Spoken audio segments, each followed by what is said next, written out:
Okay.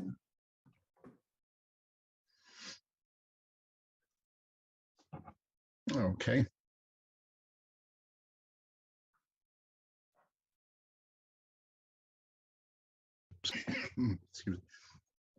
So this is Planning Board, March 23rd, 2022. First, let's start off with I guess a roll call. Take attendance. Mark Sprague. Here. Jim Barr. Here. Mike Gore. Present. Pete Driscoll. I found unmute, I'm here. And Eric Nealon. Here. Thank you. Okay, so first thing on the agenda is review of correspondence and the planners report. Yes. I just put up a couple of things and now I just lost it. Oh, it's been one of those days.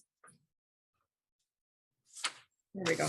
Okay, so the Green Communities grants, the 6 projects that we were funded for have all been installed or constructed. So I'll look to close out that grant through providing the quarterly report and the final report in the coming months. And then we'll meet with the Energy Expediter again sometime in the early summer in order to consider what the fall projects might be. So what would be included in the next grant round. The business district assessment and market analysis is moving along. So we met with the consultant last week and talked a little bit about what she's found so far, and listened to her kind of talk a little bit about how she might go about doing the trade area analysis in terms of what kind of radius we think that we're pulling from. And we also just started to talk a little bit about what kinds of questions will be in the 2 surveys that we'll conduct. So the one for the business owners and then one for residents as well. So hopefully we'll start finding or seeing drafts of some of those surveys in the coming weeks, so we can get those out shortly. And then moving on to some other grant updates, I've submitted expressions of interest, which is like a pre-grant application for consulting services for the master plan, and also for kind of a part 2 of that business district assessment. So looking a little bit more into our commercial zoning and thinking about the actual locations of the districts. I sent a request for construction updates to each of the developers of construction projects that are ongoing. So I hope that by our meeting of April 13th, I'll be able to share with you some updates from Tadmore, Keys Farm, and possibly Century Mill Estates as well. So we'll see what they are looking to do in the coming months, so we can start letting residents know what to expect and getting them in line for road acceptance at next year's town meeting. The 580 Main Street comprehensive permit is moving forward as well. I'm thinking that those 2 comprehensive permits that we have will probably wrap up sometime in May or early June.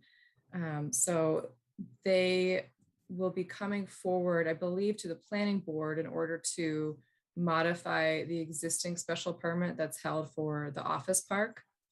And then at that time, we can also provide them your comments on the application. But I'll let you know when they might submit that modification. That will be an interesting process. It's currently held by the select board, but I think council has agreed that it's more appropriate for the planning board to modify it.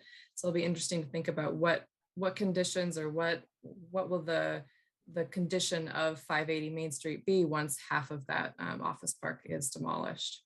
So So what's this, what would be the scope of that, considering, so we would just be looking at the business side, or would we have input into the residential aspect? Yeah, so you of course would have input on the residential aspects.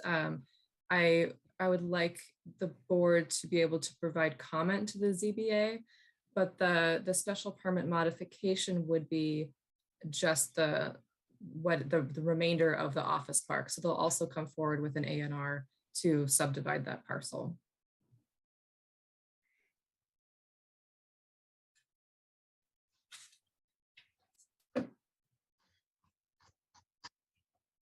Okay, is that it? Yeah, that's all I have.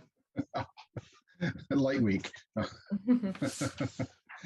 Okay.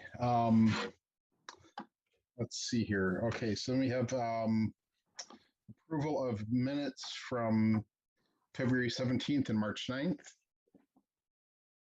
Any Yes. comments, corrections on either of those? Look good to me. Good to me as well. Okay. You get a motion to approve them? Yep, I'll make a motion to approve the planning board meeting minutes from February 17th and March 9th. A second. And those in favor, Mark Sprague, Yes. Jim Barr, Yes. Mike Gore, Aye. Pete Driscoll, Aye. and Eric Nealand. Aye. Okay. Let's see here. We have a few minutes here. So has everybody reviewed the proposal for the master plan consulting services?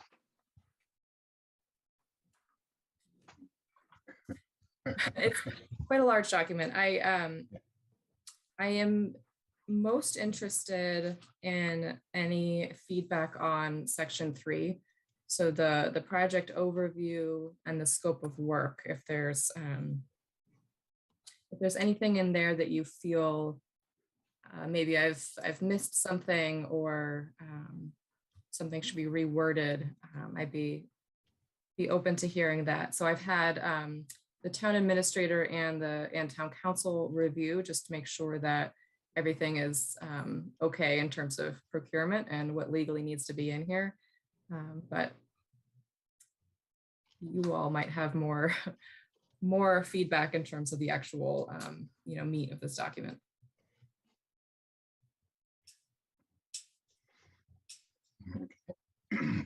I haven't had a chance to go through it in detail yet, so. Yeah, I mean, I started looking at it today, but I was like, this is too many words for work. So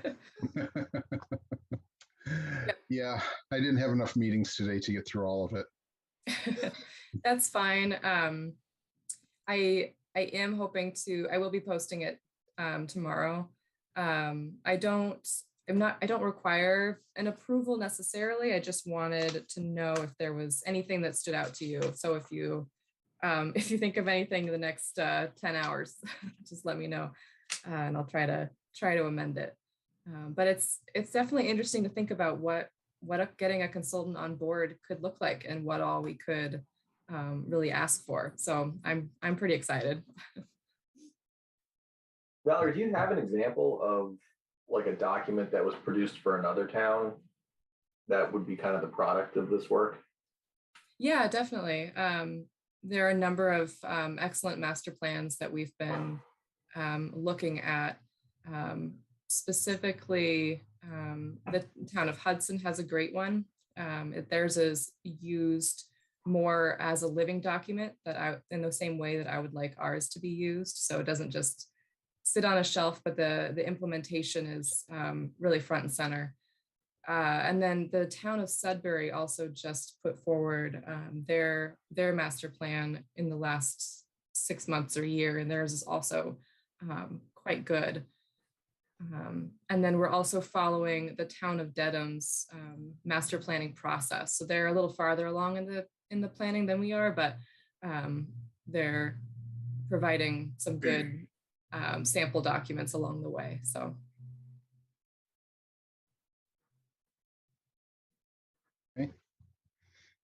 Mike, did you want pointers to any of those or? I mean, I think it would be good to, maybe have a link to them Sure. somewhere on the Bolton website, just as an example of what.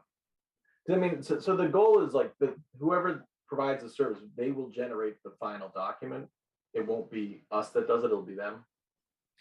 So the consultant will have to work with the master plan steering committee and the individuals in the task group. So we'll see, how much work is still going to be put on volunteers versus a consulting firm. But the goal is to have the consultant actually draft the plan itself and produce the mapping components as well. Okay. Yeah. What did you mean by living document with Hudson's? Because when you say that, it makes me think like they're actively updating it, but I mean that has to go before the town meeting. So what do you mean by living document? Yeah, so some towns have, so each master plan has to have what's called an implementation matrix at the end. So it's a statutory requirement to have that. Often towns write them to be a little bit stagnant rather than actually making, for example, an Excel sheet that is updated and available online in a very transparent public way to really track progress and to allow the town to update it and revise throughout the years. So it's a little bit more, it's written to be a little bit more flexible instead of something that's just published, finalized, and done. So you actually get files that can be edited. Okay, got it. I mean, Eric, other than when somebody was trying to justify like a land purchase at town meeting, how often did anybody ever reference the master plan in the last 10 years? Never. Yeah. Yeah. So, I mean, so I would assume a living document that would be more of a, an annual kind of, report card of these are the things that we, Yeah. worked on and that sort of thing. Yeah, I could definitely see it keeping it more relevant. Yeah. Yeah, exactly. Because you can imagine how in 10 years, so the horizon for this plan is going to be to 2040. And you can kind of see how in 2030, some things could change. There could be a large project that we could never have anticipated, or maybe we've come a lot further in implementation than we thought we had, and we need to kind of reevaluate some things. So it allows for, as Mark was saying, kind of that continual evaluation.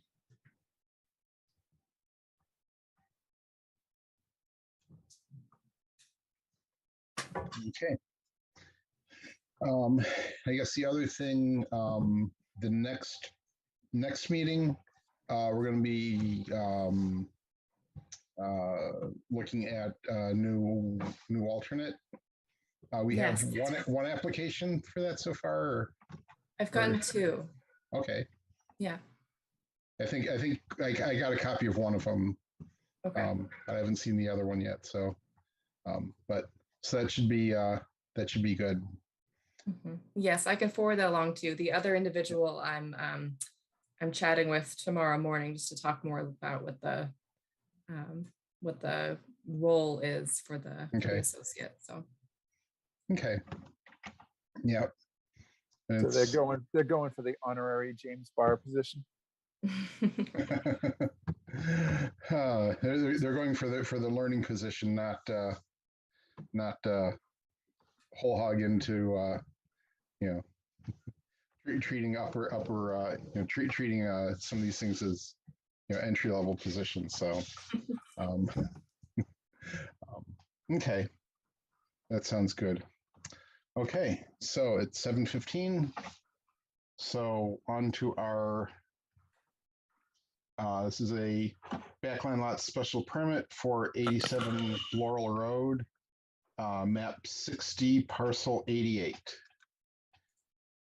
And just to get the legal part out of the way, in accordance with Mass General Law, Chapter 40A, Section 11, notice is hereby given that the Bolton Planning Board will hold a public hearing on Wednesday, March 23rd, 2022 at 7:15 p.m. via Zoom video communications to hear and act upon the application of David and Rosemary Bosselet at 87 Laurel Road.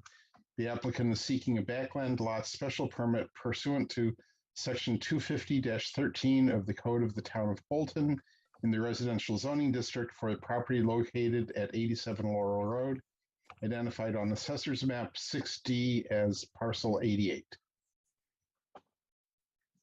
Okay.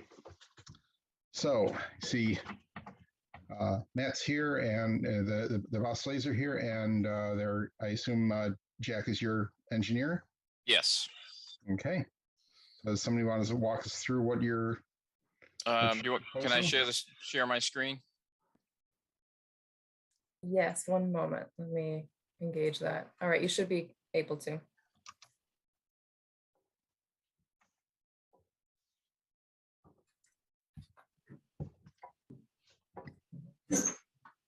Okay, so I was in front of the planning board last year. Actually, yeah, and you can see down in the lower left-hand corner, this plan was signed. We did a land swap with lot number 18A. We took a little chunk. I'm going to see if I can zoom in a little bit here. Maybe I can't, but we took a little chunk from lot 18A and gave it to parcel 1, and then we took a sliver from parcel 1 and gave it to lot 18A. We did it as a A&R plan last year because the folks that live at 18A had to go before their bank, which is a long process to be able to swap that land out. So Matt and the owners of lot 18A finally came to an agreement. The banks finally okayed it. And now we're back before you with basically the same plan, but it is now a backland application. And let me get to that plan. So again, the same plan. This shows the updated land swap area, and we're looking for a special permit to create this lot 1 as a backland lot. It has the 50-foot minimum frontage, just over, and then we have 4.82 acres that are in the back.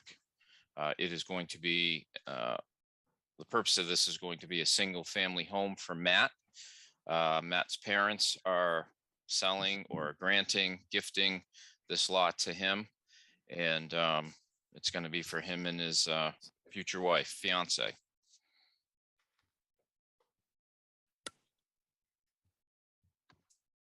Okay.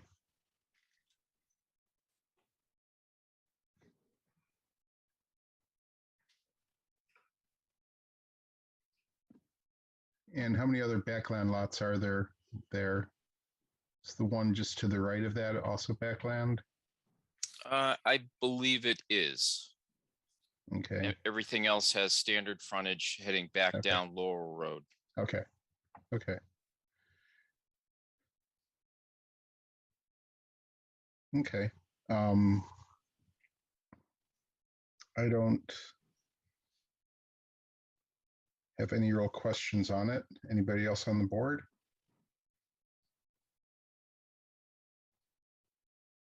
No. Okay. Any abutters or anybody else have comments on this? Yes, hello. This is Maria and Joe Berman at 26 Corn Road. Okay. And I guess our question is, do we know, do they know where this future house will be built on this lot? It's basically, if you can see where my cursor is on the plan, Yep. it'll be roughly in that area. Can you, yeah, thank you. That's helpful. Okay, so I believe this is your lot over here.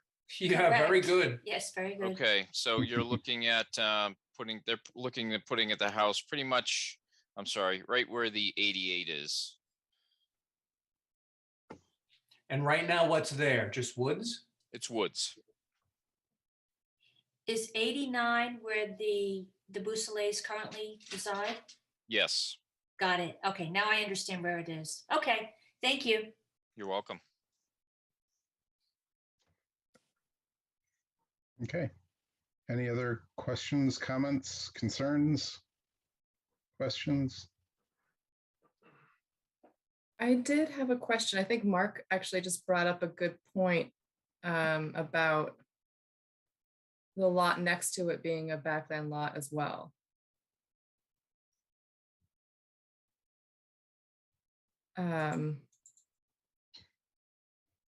You know, so the bylaw does say that there's not more than one other backland lot contiguous allowed. You can have two, and then you can't have more than two, I think is what it says. Correct. Okay, Because I think the Main Street development had 5 lots with 4 backland, and they went 2, 1, 2, basically. It did something like that. I remember that. Yeah, and the Long Hill development did the same sort of thing. okay. Yeah, thank you. I was just trying to recall why this was, because we did discuss this back in July or whenever it was this came in front of us. Yeah. Okay. So I also had a question about that came up when I discussed this with the conservation agent. Is there a trail easement that goes across lot 1? No, ma'am. There is a yeah. There's a memorandum of understanding that we filed with the select board, granting the townspeople the right to cross and recross close to the southerly lot line. It is not a permanent easement. It's not a deeded easement. Okay. We did it for a host of reasons, such that if there were issues with the trail, the use of the trail, per the memorandum that the selectmen accepted, we could pull back that trail, cancel the trail with 30 days notice to the town. So that is on record in the town. That sounds good. There is a trail, but it's more at your discretion than anything else. Yes, sir. Right. So it's not a true easement, so it doesn't need to be on the plan. That makes sense. Yeah. And then one question I had, so that I remember discussing this with the applicants at the time of application, but there is a fee associated with getting the shared driveway permit. It's my understanding that the applicant wants to essentially just come off of the existing driveway for the existing home. So I am wondering if the board would consider a reduction in fee or some sort of waiver in case, because there's not actually the construction of a curb cut because it's existing. I can see the other side of that argument as well, that you might want the surety just in case there's damage to the public right of way during the course of construction. But I wanted to note that, as I believe I discussed that with the applicant or his engineer at some point.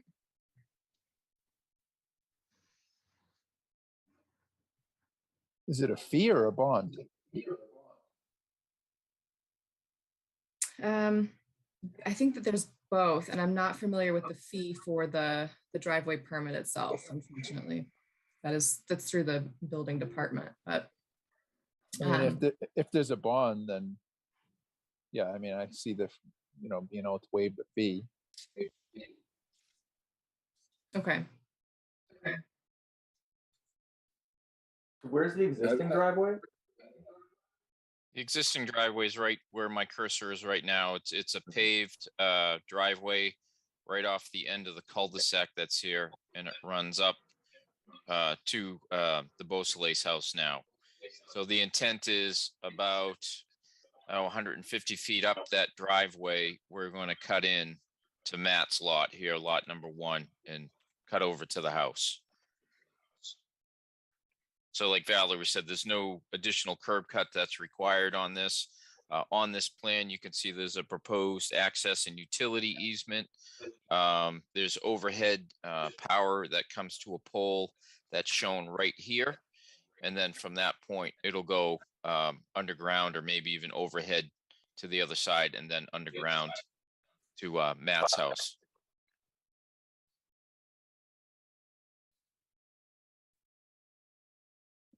Okay.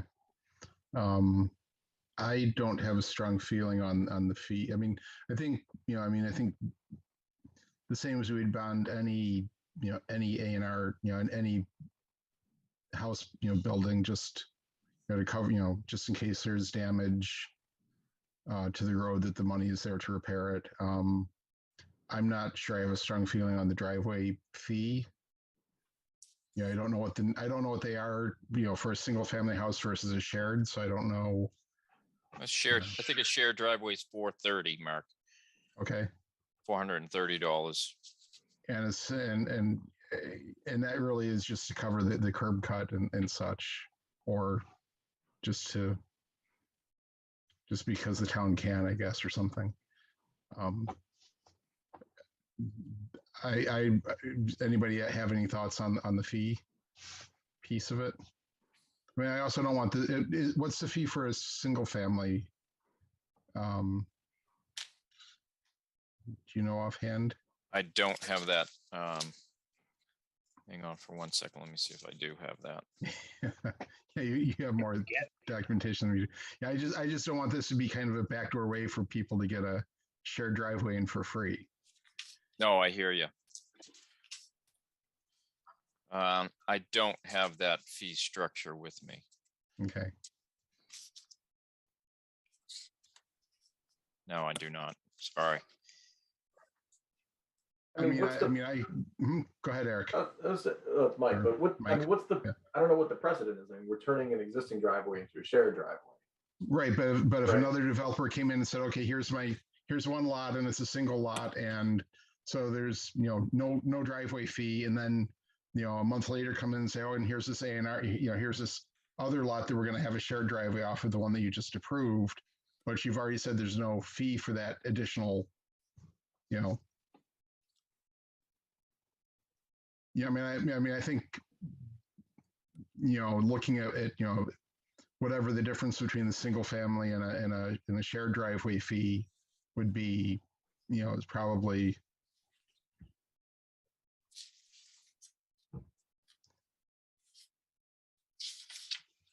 It looks like there is an allowance for a 50% reduction in the driveway application permit fee if it's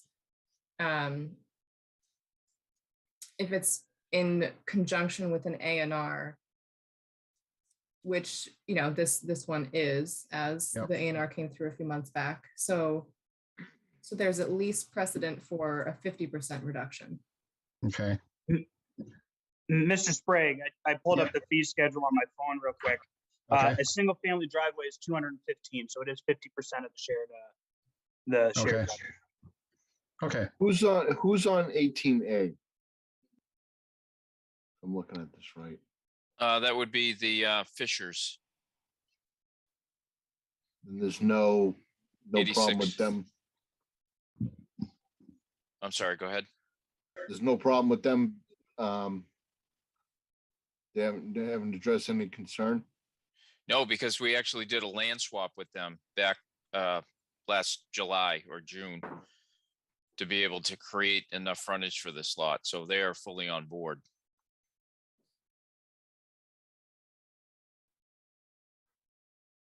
My guess, if they had concerns, they would have been at the meeting tonight. So. Or they Yeah, wouldn't have, correct. or they wouldn't have allowed the land swap to take place last year. To happen. Yeah, you're right. Yeah. I'm fine with waiving the fee. I don't think it's going to be a big deal. We can't waive the fee, but we can reduce it to the cost of a single family driveway. All right. Okay. Yeah. All right. Yeah. Yeah. I think it's fair. It's a reasonable compromise. So, okay. Yeah. Yeah, I agree. Okay.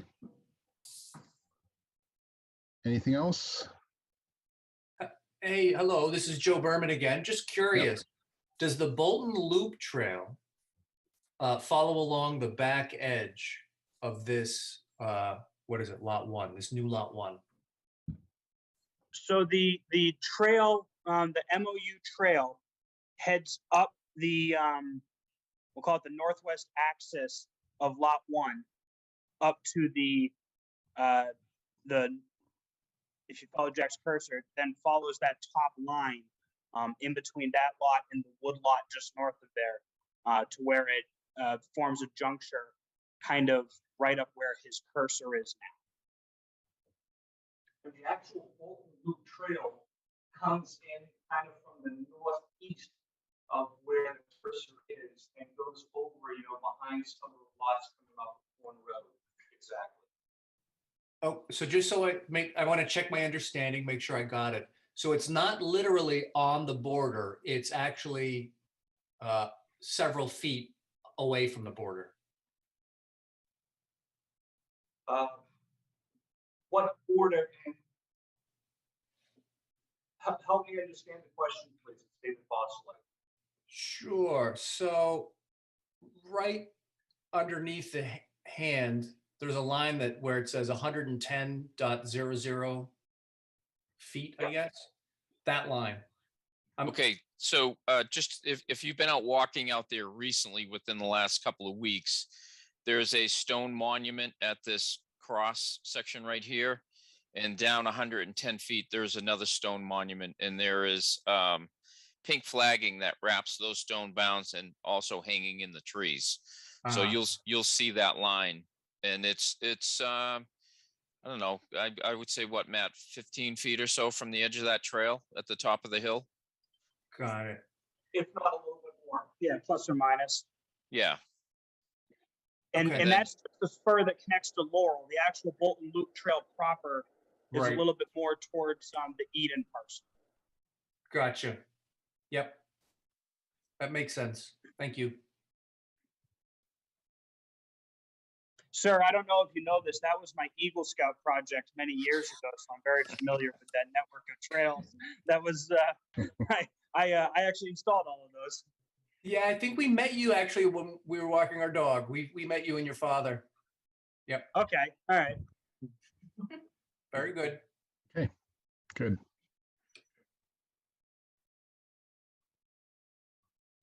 Okay, anything else? Then can I get a motion to approve the plan? Or a motion to close the hearing first? Yeah, I'll make a motion to close the hearing for the Backland Lot Special Permit for 87 Laurel Road. I'll second.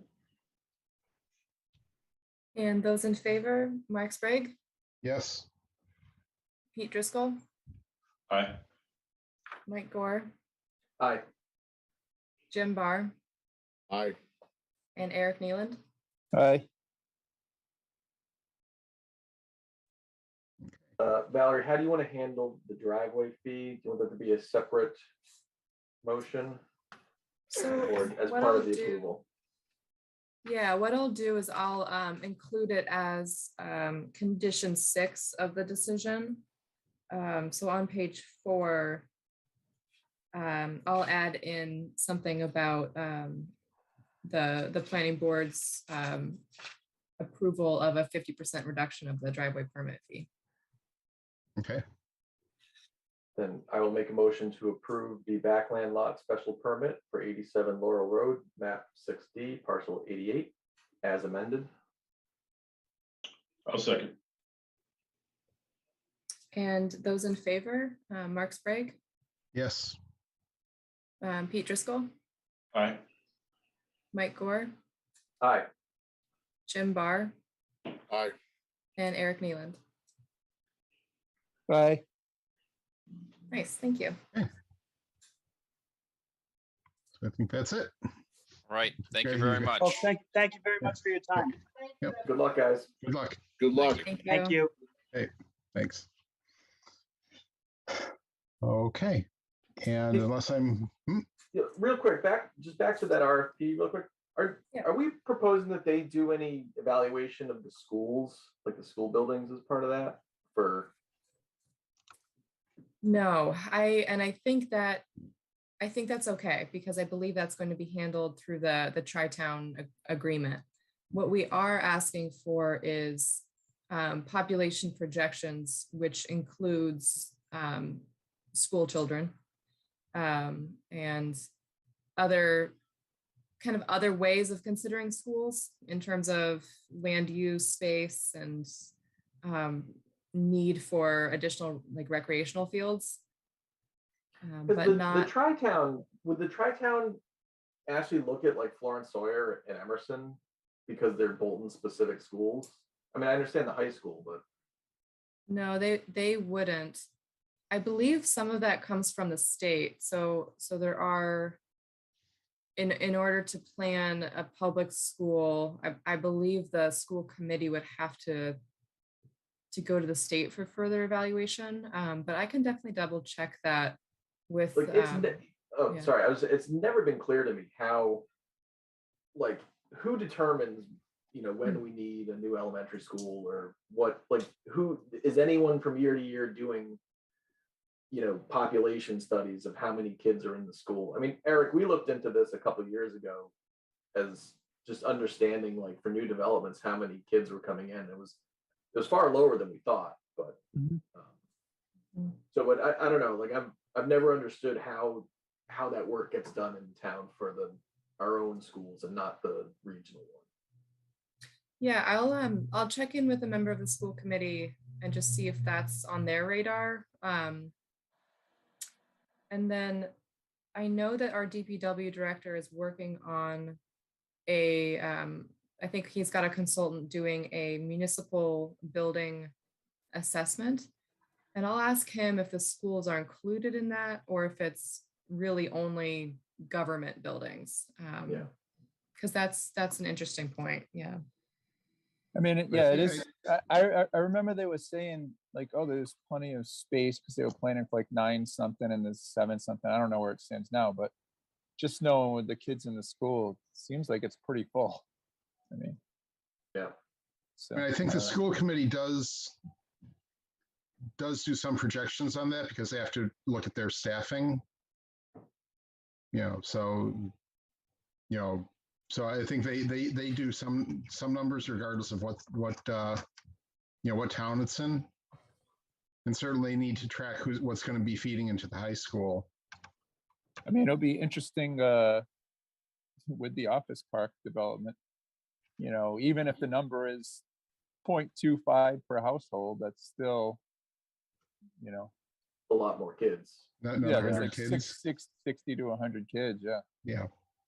The current projection for that development is more on the line of 40 to 60. Yeah. Still, But a still, lot. It's going to Yeah. be an influx. Yeah. Yeah, and you don't know how old they are, so they all could be in high school, or Yeah. it Right. could really be spread out, or they could all be in the same classroom somehow, and so Yeah. yeah. Yeah, that sounds about right. 40 to 60. And Valerie, if you do look into that, if you have something of like what the last 10 years has been for growth in the schools, like that, I'd be really interested in seeing that. And then, Yeah, then I we can know. at least see what they're going to compare projections to. I know that some of the information's available online under the Mass Department of Ed. I don't know if they separate out this individual schools or if it's just the Neshoba Regional School District itself. So yeah, that's a good point. Yeah. Yeah. Okay. Thank you. Yeah, thank you. That's interesting. Good. Okay. Anything else? I think we're at the end of the agenda. So Motion to adjourn. Second. And those in favor, Mark Sprague, yes. Pete Driscoll, Aye. Mike Gore, Aye. Jim Barr, Aye. and Eric Neeland. Right. All right, Hey. great. All Thank right. you all. Good night, everyone. Talk to you in a few weeks. Yep. Okay. Bye.